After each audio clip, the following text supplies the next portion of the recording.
ho antsika kristianina rehetra eto an-tananarivo réveillon kristianina lehibe réveillon kristianina iarahanao ny fiangonana évangélika chaine ny asabotsy raika amin'ny telopolo desambra izao amin'ny valo ora sasany alina etsy amin'ny palais de sport Mahamasina. Iary faly isika iarandihy iary totorebika eo amin'ny fanatrehan'Andriamanitra.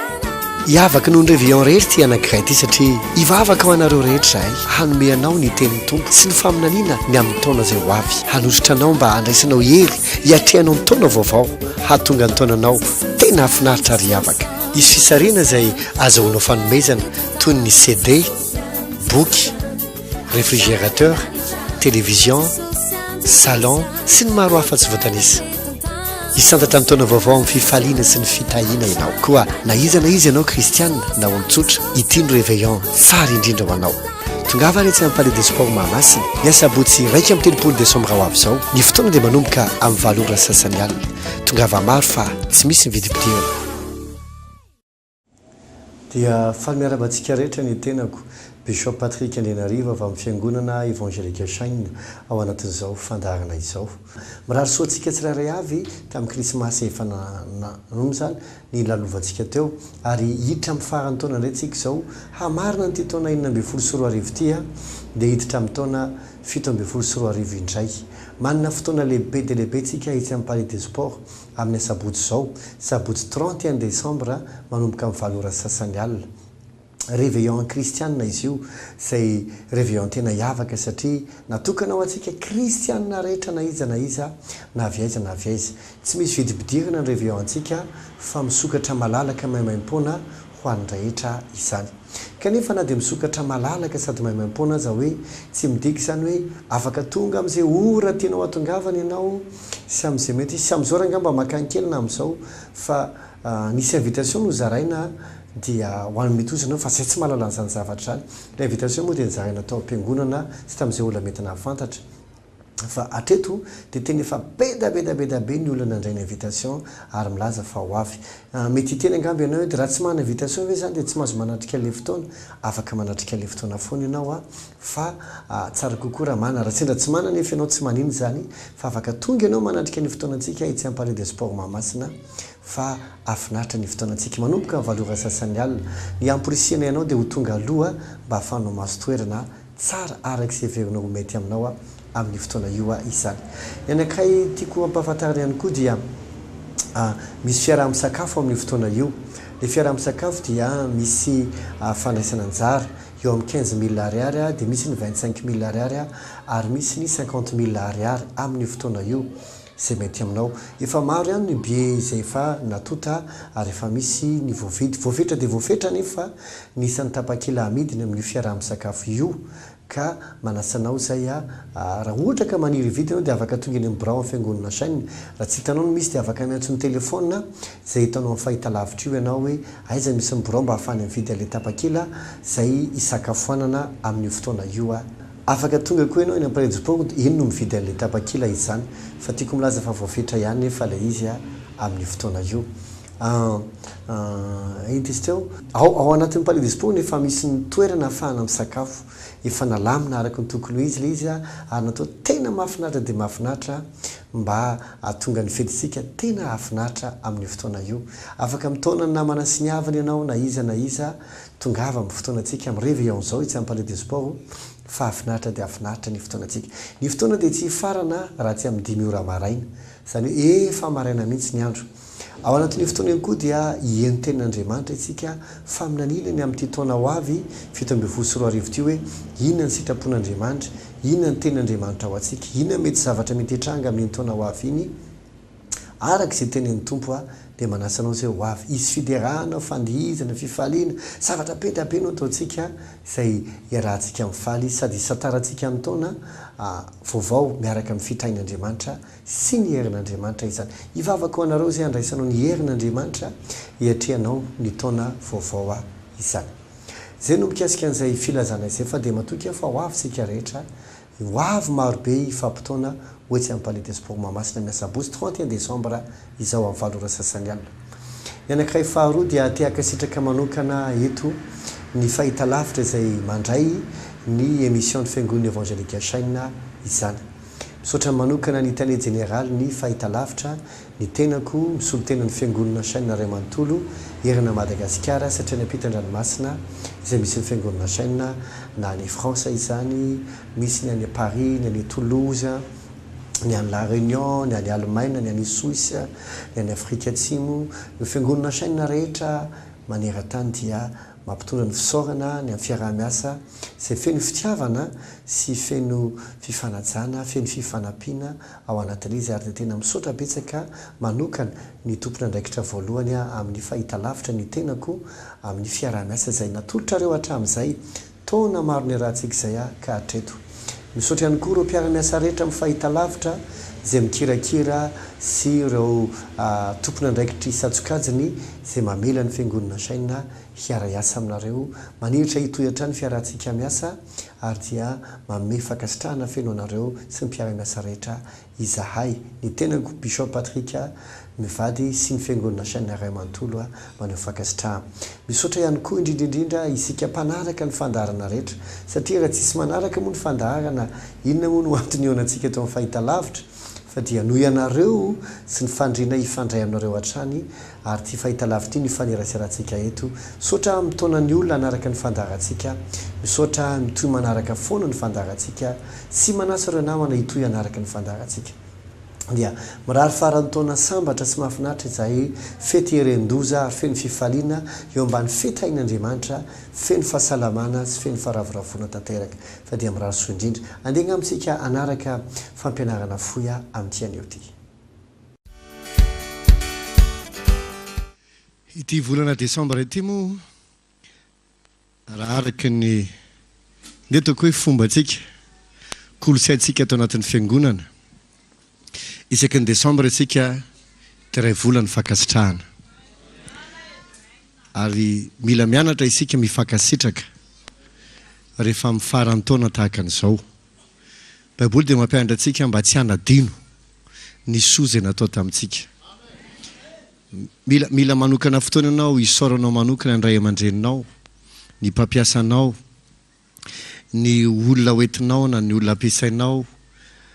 ny fiainantsika dia tsy mandeha rery zany tsisy olona miaina rery zany eto ambonin'ny tany ka mahavita tena irery tsy maintsy misy olona foana manodidina ny fiainanao izay mifanampy aminao na eo amboninao na mitovy aminao na eo ambaninao dia mila mianatra isika manokana fotoana akasitrahana an'ireny olona ireny amen mila mitaiza tena amin'izany isika tsisy fatiantoka ny amin'ny fisaorana ny hafa tombotsoa anao ary zany ao anatin'izany anefa ity volana ity koa dia fotoana isan'ny zavatra nampiaraka ny tompo anatin'ny foko dia ray volana ho amin'ny fandrosoana arak'izay voalaza amin'ny Exodosy 4:12 ka ny 10:12 zao ny teny hoe nahoana no mitaraina ianao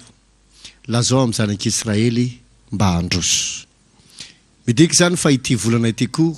dia ray volany fandrosoana ady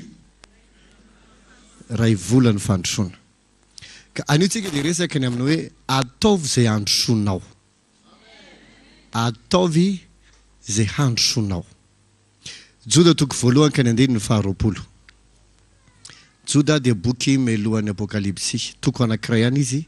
dia amin'ny 2:20 zao ny vaky ny teny amin'ny anaran'i Jesosy fa ianareo kosa ary malala dia ataovy izay handrosonareo amin'ny finoanareo masina indrindra ka mivavaha ao amin'ny fanahy masina hoy izy hoe fa ianareo kosa ary malala dia ataovy izay handrosonareo amen sa tsy amen mazava be ny zavatra lazain'ny Baiboly hoy izy hoe ataovy izay handrosonareo tian'Andriamanitra sy ianao handroso fa tsy hijanona fotsiny amin'izay avo misy atsika na farim-piainana misy atsika na niveau ara-panahy misy atsika fa amin'ny lafiny rehetritsika tian'Andriamanitra tsy hijanona amin'izao fa handroso mandrakariva ny fandrosona nefa tsy zavatra tonga ho azy tsy ohatra ny mangamasaka ka milatsaka ho azy amin'ny tany tsy zavatra mandehandeha ho azy ny fandrosona ary rehefa mamaky tsara tsika dia hitantsika fa tsy andraikitra Andriamanitra irery ny mahatonga ny fandrosona ny fiainantsika fa misy andraikitsika ao anatin'ilay izy ary ny andraikitsika ary mibetsaka noho ny an'Andriamanitra amen satria hoy izy hoe ataovy zay androsonareo izy tsy nyteny Andriamanitra ny hampandrosanareo fa hoy izy hoe ianao ataovy zay androsonao fanontaniana beraka ahoana ny ahafahanao mandroso teboka voalohany anatin'izany dia hoy izy hoe mivavah ao amin'ny fanahy mandrakariva inona ny voalohany azavady inona ny dikany hoe mivavah ao amin'ny fanahy mandrakariva ao amin'ny bokin'ny Korintiana voalohany toko 4:10 izy ka ny 9:10 dia milaza fa hoy izy hoe raha miteny amin'ny fiteny tsy fantatra ahako dia ny fanahiko ihany no mivavaka fa ny saiko kosa tsy mahavanina averiko fandroana raha mivavaka amin'ny fiteny tsy fantatra ahako dia ny fanahiko ihany no mivavaka iza no mivavaka hoy izy ny fanahiko ka raha miteny Baiboly hoe mivavah amin'ny fanahy amin'ny fotoana zany rehefa mivavaka ny fanahinao dia mazava lazain'ny Baiboly fa mivavaka amin'ny fiteny tsy fantatra misy olona indraindray tsy tia miteny amin'ny teny tsy fantatra zange na tsy miteny amin'ny teny tsy fantatra mahazo valim-bavaka ino tsara le fiarana amin'ny tompony tsy resaka valim-bavaka ny resaka vavaka tsy resaka valim-bavaka marina fa rehefa mivavaka tsika dia mangetahita valim-bavaka amin'izay zavatra angatantsika fa ny vavaka tsy valim-bavaka le azahoanao fotsiny tanjony vavaka fa fifandraisana dia tahaka izany koa ny teny tsy fantatra tsika raha miteny amin'ny teny tsy fantatra tsy resaka haitraitra tsy resaka fomba mpivavahana tsy miteny amin'ny teny tsy fantatra tsika mba hofisehosehoany ivelany na fitomanina mason'olona hijery anao fa tena olona raha-panahy ianao non Baiboly dia milaza fa rehefa miteny amin'ny teny tsy fantatra tsika dia miresaka amin'Andriamanitra irery ary tsy misy olona mahalala dikan'izany rehefa ny fotoana mivavaka amin'ny teny tsy fantatra dia mamboly mampifandray ahoana moa zany mamalako resaka fifandraisako amin'Andriamanitra irery hoy izy zay miteny amin'ny teny tsy fantatra dia tsy miteny amin'ny olona fa miteny amin'Andriamanitra dikan'izany resaka relation ny vavaka fa tsy voatery foana hoe inona ny ilaiko ka mba hahafahanareo mandroso izy dia mivavah ao amin'ny fanahy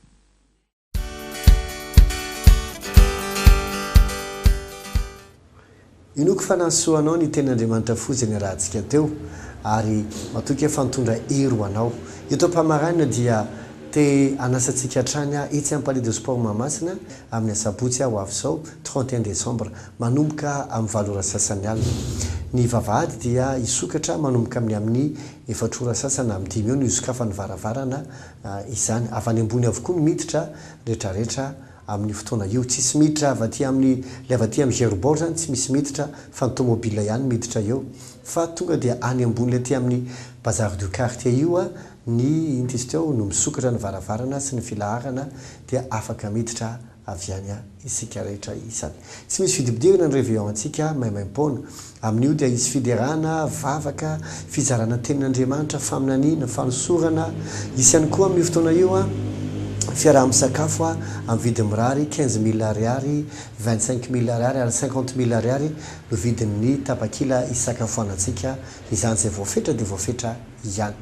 izy ihany koa fisarihana fanomezana maimaim-poana ao antsika zay ho tonga amin'ny fotoana io atsoka hoe maimaim-poana izy satria misy fandraisana anjala izy kanefa efa maimaim-poana ihany na dia izany azy misy boky kely anankiray zay zay antsoina hoe isan'andro mahafinaritra boky misy fampahirezana isan'andro tranandro zay mivoaka isam-bolana izy io ny vidin'ny boky io dia 4,000 ariary kanefa amin'ny fotoana réveillon io dia misy boky kely isan'andro mahafinaritra tematika zay zany hoe efa misy tema ohatra hoe fanasitrana na fitahina fahasalamana sy ohatran'izany misy tema maromaro anatin'ilay izy dia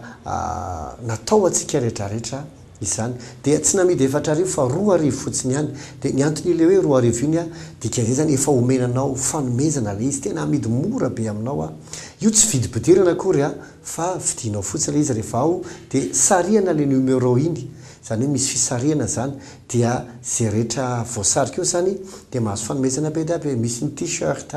misy DVD misy ny boky misy ny lecteur DVD, misy ny frigidaire, misy ny fahitalavitra, misy ny salon sotry zany, misy zavatra maro zay omena rehefa voasaky, zany hoe alainao zany firy le numéro dia mahazo an'iny ianao rehefa avy eo dia misatatra ny taona ny fitahin'Andriamanitra ianao. Raha sendra sanatria nefa ianao ka tsy nahazo le fisarihana dia le boky kely iny efa fanomezana raha teo, satria raha tokony 4,000 ariary ny vidiny dia omenanao 2,000 ariary amin'ny fotoana io. Ka fety ny andro matoky fahafinaritra ny fotoanantsika ary tena hiary fety